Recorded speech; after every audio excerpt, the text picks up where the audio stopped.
ბატონებო, თქვენი დრო დათვლილი არის. ნაბიძინა ივანიშვილი გაიქცევა საქართველოს ტერიტორიიდან და ყველა დანარჩენს დააპატიმრებენ საკუთარი ხალხის მოწამვლისთვის, ქიმიური იარაღის გამოყენებისათვის. ეს რა ფაქტიც უკვე ვიცით. შინაგან საქმეთა სამინისტროს სპეცრაზმის შეიარაღების ყოფილი უფროსი ამბობს, რომ ქართული ოცნების ლიდერების ბოლო სისხლის სამართლის საერთაშორისო სასამართლო იქნება. ეს აუცილებლად მივა ჰააგის სასამართლომდე და მე დამიძახებენი როგორც მოწმეს. ლაშა შერგელაშვილის სპეცრაზმის შეიარაღება წლების განმავლობაში ებარა. ის აქციების დროს მათ შორის 20 ივნისად წინა რიგებში იდგა. BBC ჟურნალისტური გამოძიების შემდეგ შოკის მომგვრელ დეტალებს ახლა შაბათის ეთერთან იხსენებს. ამბობს, რომ დანაშაული, რომელიც ქართველი ხალხის წინააღმდეგ ჩაიდინეს, დამალული ვეღარ დარჩება. ყველა სახელი და გვარი აქვთ აბსოლუტურად. თუ ვინმეს რამენაირად როგორმე გვერდით მაინც გაგივლიათ, ეს იმასაც გეტყვით, ახლა მე არ მეშინია ამის, მაგრამ იმასაც გეტყვით, ეს ჩემი მიწოდებული ინფორმაცია არ არის. ეს ინფორმაცია ჟონავს თქვენიდან, ეს ინფორმაცია გასულია თქვენი ხელმძღვანელობიდან. ერთადერთი რაც შეუძლიათ მათ წაშალონ, ეს არის ის, რომ ყველანი უნდა დახოცონ.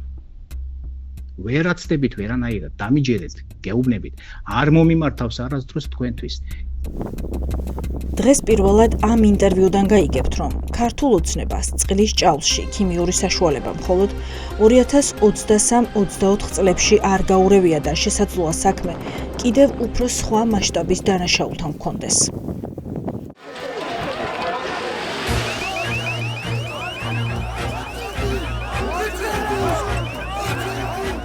ეს 2020 წლის 8 ნოემბერია, როდესაც ცენტრალურ საარჩევნო კომისიასთან მიმდინარე საპროტესტო აქციაზე მოქალაქეების დარბევისა და წყლის ჭავლის გადხორცნის ბრძანება გაიცა. ამ ბრძანების ავტორი ვახტანგ გომელაურის გარდა სხვა ვერავინ იქნებოდა, რადგან მაშინ შინაგან საქმეთა მინისტრი სწორედ ის იყო. ლაშა შერგელაშვილი ცესკოსთან აქციის დარბევის დროსაც შინაგან საქმეთა სამინისტროს განსაკუთრებულ დავალებათა დეპარტამენტის შეიარაღების უფროსის პოსტზე მუშაობდა. ახლა გვიყვება, რომ ქიმიური ნივთიერება პირველად ამ დღეს გამოიყენეს და შეცდომით პოლიციის თანამშრომლები მოწამლეს. ჩემი თვალით რაც ვნახე, მე იმას ვამბობ. ამის შესახებ იცოდა რამოდენიმე ადამიანმა. თუ რამდენად მომწამლავი არის ეს ქიმიური შენაერთი. 2020 წლის არჩევნების გაყალბების გამო ქუჩაში გამოსული გაბრაზებული ხალხით ქართული ოცნება მაშინ შეშინებული ჩანდა. იმ დღეს მრავალათასიანი მსვლელობით ხალხი ცესკოს შენობას მიადგა. მომიტინგეები ჯერ ბოლომდე არც იყვნენ ცენტრალური საარჩევნო კომისიის შენობასთან მისულები, როდესაც წყლის ჭავლის სატყორცნი მანქანა ამუშავდა. იყო არჩევნები, ჩვენ ვიდექით ცესკოსთან. სრულიად შემთხვევით ადგილი არ ქონია რაიმე ექსესებს. უბრალოდ ავტომობილი ტომა გამოვიდა მწყობრიდან, ავტომატურად ჩაირთო და მოახდინა იმ ადგილის, სადაც პოლიციელები იდგენ, იმ ტერიტორიის მისხურება, მოწამვლა. ორი მათგანი სასწრაფოში, იქვე იდგა სასწრაფოს მაშინას გადაიყვანეს. ეს თემა მაშინ მიჩქმალეს. 5 წლის შემდეგ ირკვევა, რომ იმ დღეს წყლის ჭავლის სატყორცნი მანქანიდან არა წყალი, არამედ წყალთან ერთად შეცდომით ქიმიური ნივთიერებაც გააფრქვიეს. განსაკუთრებულ დავალებათა დეპარტამენტის შეიარაღების სამმართველოს ყოფილი უფროსი გვიხსნის, რომ ქიმიური ნივთიერების წყალში პირდაპირ გარევა არ ხდება. წყლის ავზი სატყორცნ მანქანას ცალკე აქვს, თუმცა ამავე ავტომობილში დამატებით მოთავსებულია რეზერვუარი, სადაც წინასწარ გაზავებული თხევადი ქიმიური ნაერთი ინახება.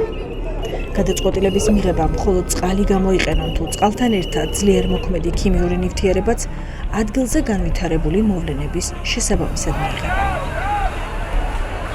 აცხავდნენ დიდ 200 ლიტრიან ქვაბში, რკინის ქვაბში, ამ სითხეს, რომელიც არის 20 ლიტრიან ჭურჭელში მოთავსებული და შემდეგ რაღაცა დოზირებით ურევდნენ ხვნილს, ერთ-ერთზე ურევდნენ. ამას აზავებდნენ ხელკეტით, ჯოხით, არ ვიცი რაღაცების საშუალებებით. თვითონ ავტომობილ ტომას, წყლის ჭავლის მანქანას აქვს ცალკე ამის ავზი და იმ ავზშიდაც ეს მუდმივად ინახებოდა. იმიტომ რომ იმ შემთხვევაში თუ რაიმე ისეთი მოხდებოდა, რომ ვერ შეძლებდნენ გამკლევებას, გამოეყენებინათ. საარქივო კადრების გაშიფვრის შემდეგ ჩვენ პოულობთ ვიდეო მასალას, სადაც ჩანს, რომ წყლის სატყორცნი მანქანა მართლაც უმისამართოდ მუშაობს. ამ დღეს, როდესაც ჭაობის მანქანის სამიზნე პოლიციელებიც გახდნენ, ვერავინ მიხვდა რაში იყო საქმე. 5 წლის შემდეგ კი ვიგებთ, რომ სავარაუდო ქიმიური ნივთიერება ამ დღესაც გამოიყენეს. ჩვენ იქ დაახლოებით ვიყავით თუ არ ვცდები 2 დღე, 2 სუტკის განმავლობაში ვიყავით იმ ადგილზე ვიდექით, იქ იმ ადგილზე მისვლა იყო შეუძლებელი. როდესაც ეს ოხშივარი ადიოდა, CSGO-ს შენობიდანაც კი გაიხსენონ ახლა იმ ადამიანებმა, ვინც იქ მუშაობდნენ. CSGO-ს შენობიდანაც კი ხალხი გამოდიოდა და ამბობდნენ, ეს ხდება მეორე დღეს უკვე. არა იმ დღეს საღამოს მოხდა, ანუ გამთენეისას, როდესაც მზე ამოვიდა და მზემ დააცხონა ასფალტს, ეს ოხშივარი ავიდა, ეს შევიდა CSGO-ს შენობის. CSGO დგას დაახლოებით ამ ტერიტორიიდან და სადღაც 50-60 მეტრში. იქიდან გამოდიოდნენ და ამბობდნენ, რა ხდებაო, ანუ რამე ხომ არ გაუშვესო შემთხვევითო, ან რაღაცა ხო არ მოხდაო. ჩვენ სტანდარტულად ვამოწმებთ რესპონდენტის მიერ მოწოდებულ ყველა ინფორმაციას. ცენტრალური საარჩევნო კომისია ამ დროს კოვიდის გამო ნაწილობრივ დისტანციურ რეჟიმში მუშაობდა. CSGO-ს ყოფილი წევრები გვიყვებიან, რომ თანამშრომლები კი, ვინც დარბევის მეორე დღეს სამსახურში უნდა მისულიყო, ადმინისტრაციის მითითებით აღარ გამოცხადებულან. მეორე დღეს ნამდვილად არიან თანამშრომლები, იმიტომ რომ ადმინისტრაცია გაუშვა მიზეზი, მაშინ ახლა ადმინისტრაციაზე ჩვენი კომუნიკაცია კარგად იცით როგორ იყო, ამიტომ მიზეზი ნამდვილად არ ვიცით, რომ თანამშრომლები არ იყვნენ, ამას ნამდვილად ვადასტურებ კი. ცენტრალური საარჩევნო კომისიის უკვე ყოფილი წევრი დავით კირთაძე იხსენებს, რა ხდებოდა ზუსტად 2020 წლის 8 ნოემბერს ამ ტერიტორიაზე. მისი მონათხრობი ერთ-ერთი ემთხვევა ყოფილი სპეცრაზმელის სკანდალურ ნამობსაც. ბევრი ადამიანი უნახე, რომელსაც აი გული ერეოდა, სუნთქვა უჭირდათ და მაშინ ეგ იყო რა პირველი ამბავი და მე იყო როდესაც მე თუმცა პირველად საჭიროება რამდენად იყო, რომ ხალხი იმდენად მცირე იყო ეჭავლი, უბრალოდ დასაშინებლად გამოიყენეს თუ რა მოსინჯეს რა იქნებოდა ეს არ ვიცი რა. კარგად მახსოვს რომ ადამიანები იყვნენ, რომლებიც გულს ირეოდნენ და შეგრძნება მარტო შეგრძნება კი არ ქონდათ, გული ერეოდათ და სუნთქვის პრობლემები ჰქონდათ. წყლის ჭავლი გულის რევას არ იწვევს. ამიტომ ამ ინტერვიუში აღწერილი სიმპტომები ქიმიური ნივთიერებებით სავარაუდო მოწამვლას უფრო გავს. 2020 წლის 8 ნოემბერს მიიღო მძიმე დაზიანება შაბათის ეთერის ოპერატორმაც. პავლე ხაჩიძის მხედველობას მაშინ გამოუსწორებელი ზიანი მიადგა. როგორც ახლა დგინდება, ეს არ ყოფილა მხოლოდ წყლის ძლიერი ნაკადით მიღებული დაზიანება. ადამიანი, ვისთანაც მე ურთიერთობა მქონდა, მე არ ვიტყვი მის სახელს და გვარს, მან მოიძია მასე ინფორმაცია, მას მიუწვდებოდა ამის დოკუმენტაციებთან ხელი, ანუ რას შეიცავდა და მან თქვა, რომ ეს არის სრული საწამლავი. ტომა წყლის ჭავლის მანქანაა. 20 წლიანი სტაჟის მქონე სპეცრაზმელი ამბობს, რომ სწორედ 2020 წლის 8 ნოემბერი იყო ხალხის წინააღმდეგ ჩადენილი დანაშაულის პირველი ეპიზოდი და არა 2024 წლის დეკემბერი. რატომ დადგა ეს აუცილებლობა მაშინ? თუ სატელევიზიო არქივს თვალს გადავავლებთ, გავიხსენებთ, რომ სწორედ 2020 წლის 8 ნოემბერს გაუჩნდა ქართულ ოცნებას ძალაუფლების დაკარგვის პირველი სერიოზული შიში. არჩევნების გაყალბების მოტივით შეკრებილი გაბრაზებული მოქალაქეები რკინის ჯებირებზე ბრახუნით არსებული შედეგების გაუქმებას და ახალ სამართლიან არჩევნებს ითხოვდნენ.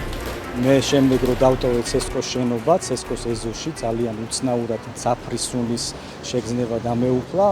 ვერ მივხვდი, იმიტომ რომ თავიდან მეგონა რომ გამოყენებული იქნა ეს გაზის კაფსულები ან გაზი იქნა გაშვებული, იმიტომ რომ ძალიან სპეციფიური სუნი იყო, რასაც ჩვეულებრივი სუნისგან გამოარჩევ. შემდეგ იყო ინფორმაციები, რომ ზოგიერთ თანამშრომელს რაღაც სიმპტომები აღენიშნებოდა. 2024 წლის დეკემბერში დაზარალებულებს სავარაუდოდ 5 წლის წინ CSGO-სთან დაშავებულებით შეუერთდებიან. საერთაშორისო გამოძიებას კი დამატებით ერთი кейსის შესწავლა მოუწევს, რაც ოცნების მდგომარეობას კიდევ უფრო დაამძიმებს. ძალოვანი უწყებიდან 2022 წელს წასული შერგელაშვილი ამბობს, რომ CSGO-ს ეპიზოდის პირდაპირი მოწმეა. სკანდალის ჩასაფარცხად მაშინ გააფორმეს, რომ ქიმიური ნივთიერება, რომელიც ხალხის წინააღმდეგ გამოიყენეს, თითქოს და წრთვნებზე გაიხარჯა. მაშინ ეს ფაქტი რომ დამალეს, ამაში მე თვითონაც მონაწილეობდი, ახლა კი მე თვითონაც მონაწილეობდი, მე თვითონაც ვიღებდი ამაში მონაწილეობას, რომ სწავლებაზე ჩამოვწერეთ, შემდეგ ის გახარჯული სითხე დაახლოებით 20 ლიტრა გაიხარჯა. BBC-ს გამოძიების შემდეგ ქართულმა ოცნებამ დაადასტურა, რომ ბრიტანელი ჟურნალისტების მიერ დასახელებული კოდებით ქიმიურ ნივთიერებებს შინაგან საქმეთა სამინისტრო ნამდვილად ფლობს და იყენებს. ივანიშვილის მთავრობა სადავოს ხდის მხოლოდ ქიმიური აგენტის დასახელებას. ირწმუნებიან, რომ კამიტი არ ყოფილა ის, რაც ხალხს დაუპირისპირეს. ხდებოდა როგორც 2009-ში 7-დან სხვათა შორის 2007 წელს 8 წელს 9 წელს 10-ში და შემდეგ ჯერ 7-ში მერე 9-ში ორი სხვადასხვა შესყიდვა განხორციელდა. ანუ იცით რა ნივთიერება იყო გამოყენებული მოქალაქეების წინააღმდეგ. ეს არ არის ჩემი თქვენ ხომ იცით? ლაშა შერგელაშვილი გვიყვება, რომ შინაგან საქმეთა სამინისტროს განსაკუთრებულ დავალებათა დეპარტამენტის საწყობში ორი სახის ქიმიური ნივთიერება ინახებოდა. ერთი ფხვნილის, მეორე კი სითხის სახით. და რომ ისინი რეაქციაში მხოლოდ ერთმანეთთან შერევით მოდიან. შერგელაშვილი ამ ნივთიერებების დასაწყობებაზე პირადად იყო პასუხისმგებელი. იქიდან გამომდინარე, რომ პასუხისმგებელი პირი ვიყავი ამ ნივთიერებების შენახვაზე და კონტროლზე, მე მიწევდა ურთიერთობა ამ საშუალებებთან. ვინაიდან ეს იყო დასაწყობებული და იქ საწყობში, ანუ მე ვამბობ, შეფუთულ უკვე მდგომარეობაში, როდესაც იყო, იქ გაჩერება იყო სრულიად შეუძლებელი, გადავიტანეთ ცალკე საერთოდ სხვა ადგილზე, რომ მარტო ეს სითხე და ფხვნილი ყოფილიყვნენ ერთად.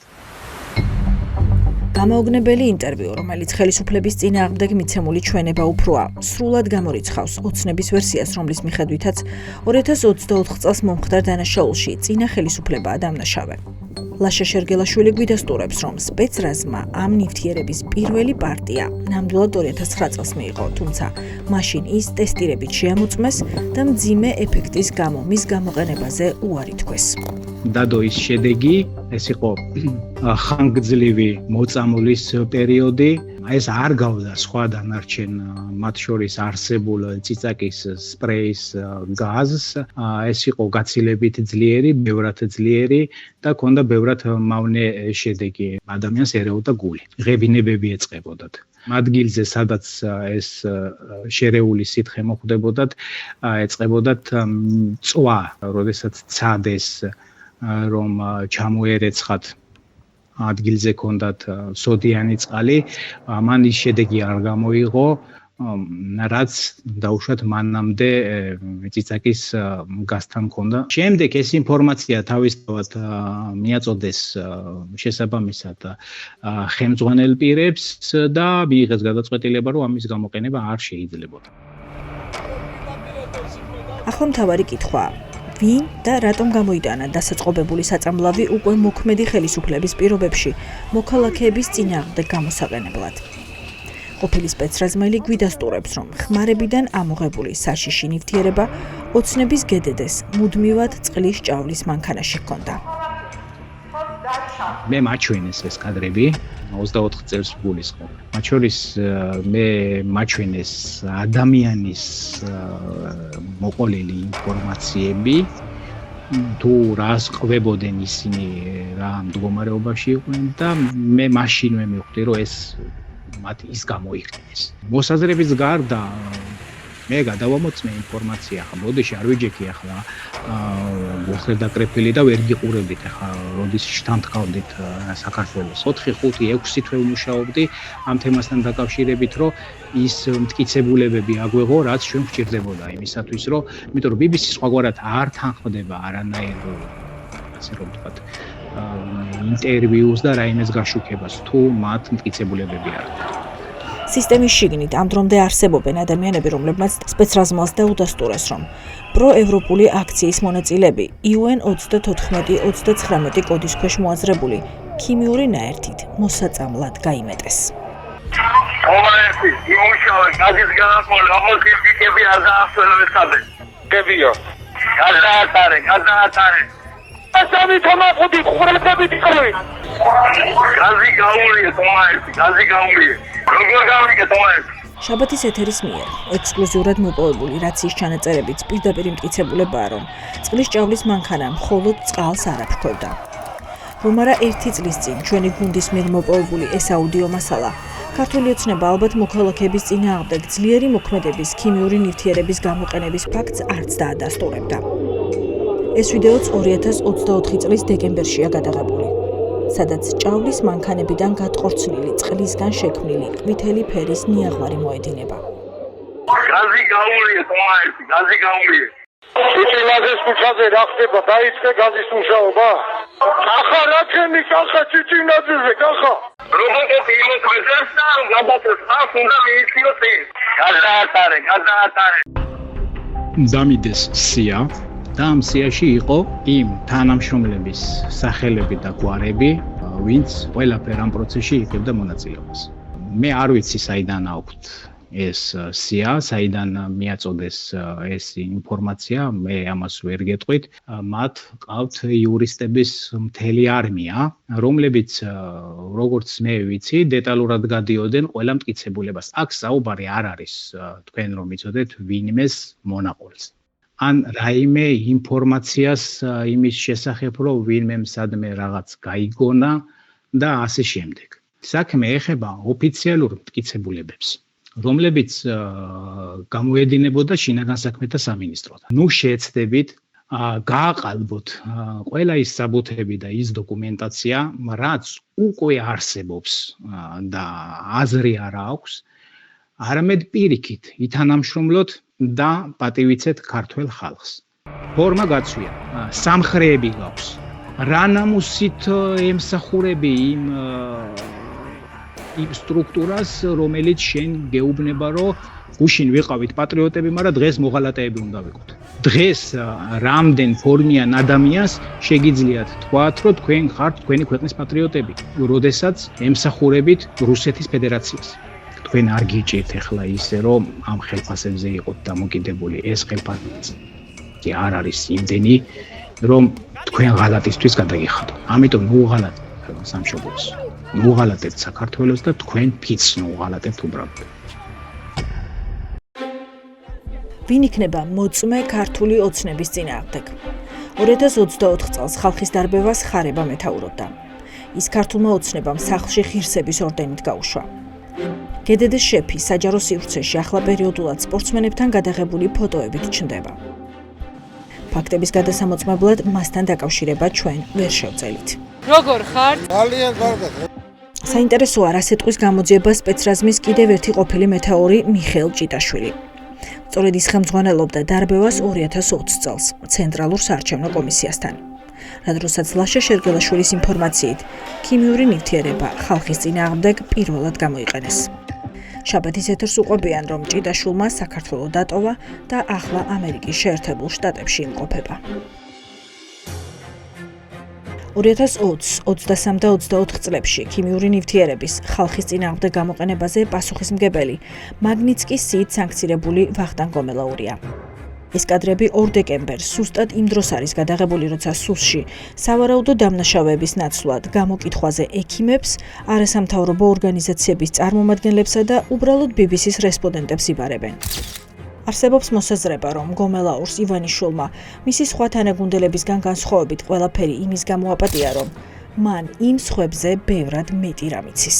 არ გეწყინოს ახლა ვახტანგ, მაგრამ ამას ვერ გაექცევი ვერსად რა. ახლა ერთადერთი შანსი არის ის, რომ ბიძინა ივანიშვილმა დაგაპატიმროს, მეორე შანსი არის ის, რომ აღმოჩნდე აგის სასამართლოზე. ნუ რა ვქო, ჩემი ბრალი ამაში არაფერი არ არის, თქვენ იღებდით ამ გადაწყვეტილებებს.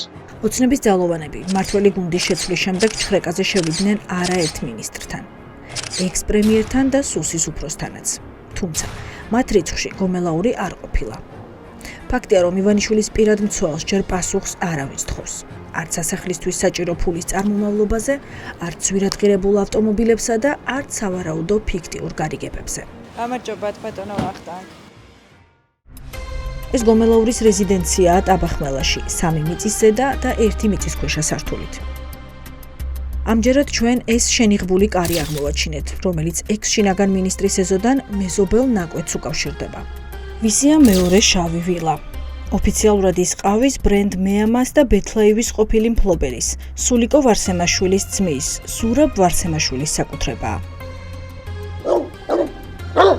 ჩემი სამსახური ეს არის, რომ არ გადაიღო. ეს სახლი არ გადაიღო და გადიდა, რაც გინდა ის გადაიღე. რატო არ უნდა გადაიღო? არ უნდა გადაიღო, არ შეიძლება. ვარსემაშვილები შაბათის ეთერის ინტერესის საგანი ჯერ კიდევ მაშინ გახსნენ, როდესაც სათამაშო ბიზნესის საკუთარი წილი, ვახტანგ გომელაურის ნდობით აღჭურვილ დავით ველიჯანაშვილს სწორედ სულიკო ვარსემაშვილმა აჩუქა. არაერთი ჟურნალისტური გამოძიებით არის დადგენილი, რომ მანამდე უქონელი ველიჯანაშვილის გამდიდრება სწორედ გომელაურის დაწინაურების შემდეგ დაიწყო და ის ექს-მინისტრის ქონების სამალავი იყო. ამიტომ ჩნდება ლოგიკური კითხვა.